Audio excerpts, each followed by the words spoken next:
আমি তোমাকেই আরাধ্য জানি, তাই তোমারই আরাধনায় নতুন কাব্য লিখেছিলাম, যা ছিঁড়েছি ভীষণ ব্যথায়।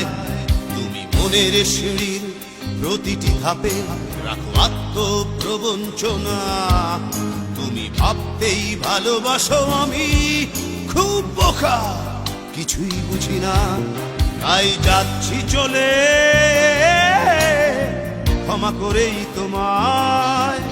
তাই যাচ্ছি চলে ক্ষমা করেই তোমায়।